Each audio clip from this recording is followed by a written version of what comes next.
দেশনেত্রী বেগম খালেদা জিয়ার চিকিৎসা প্রায় সম্পন্ন হয়েছে এবং চিকিৎসকদের পরামর্শক্রমে সহসায় তিনি দেশে ফিরবেন ইনশাআল্লাহ। আমরা সেই প্রত্যাশাতেই আছি। জনাব তারেক রহমান সাহেব অফকোর্স ওনার আশার প্রতি মানুষের যে আগ্রহ, সেই আগ্রহের প্রতি সম্মান আছে। তিনি যথাসময়ে প্রয়োজনীয় পদক্ষেপ নেবেন। দেখুন, আসলে করিডোর নিয়ে আমি একটু প্রেক্ষাপটটা বর্ণনা করি। পার্লামেন্টের কাছে অ্যাকাউন্টেবল না, যে কারণে ওনারা রাজনৈতিক দলের মতামতের ভিত্তিতে এই সরকার গঠিত হয়েছে। তো আমরা মনে করি রাষ্ট্রীয় যে কোনো সিদ্ধান্ত নিতে গেলে যে রাজনৈতিক দলের মতামতের ভিত্তিতে ওনারা আজকে দেশ চালাচ্ছেন, তাদের মতামতের ভিত্তিতে করা উচিত।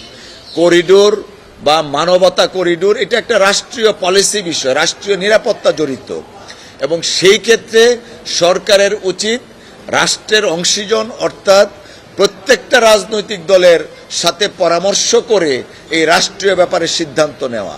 যদি সরকার এককভাবে সিদ্ধান্ত নেয়, নিশ্চয়ই সেই সিদ্ধান্তটা জনগণ মেনে নিবে না এবং রাজনৈতিক দলও মেনে নিবে না। যে রাজনৈতিক দলের সমর্থন নিয়ে ওনারা দেশ চালাচ্ছেন, সেই রাজনৈতিক দলের বা দলগুলোর সাথে পরামর্শ ব্যতীত রাষ্ট্রীয় এমন একটা গুরুত্বপূর্ণ সেন্সিটিভ সিদ্ধান্ত নিয়ে নেবেন যেটা রাষ্ট্র নিরাপত্তার সাথে জড়িত, এইটা কোনোভাবেই কাম্য না।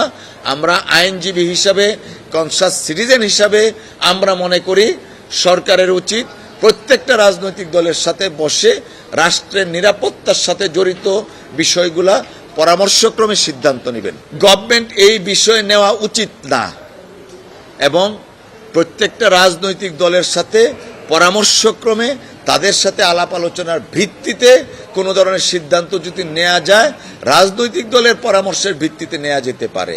বাট এককভাবে এই সরকার কোনো সিদ্ধান্ত নেওয়ার অধিকার রাখে না। রাষ্ট্রের মালিক জনগণ, সংবিধানের 7 আর্টিকেলে বলে দেয়া আছে।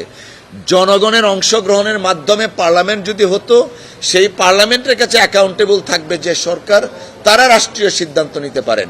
এই সরকার রাষ্ট্রীয় সিদ্ধান্ত নেওয়ার আইনগতভাবে, সাংবিধানিকভাবে ওনাদের এখতিয়ার নেই।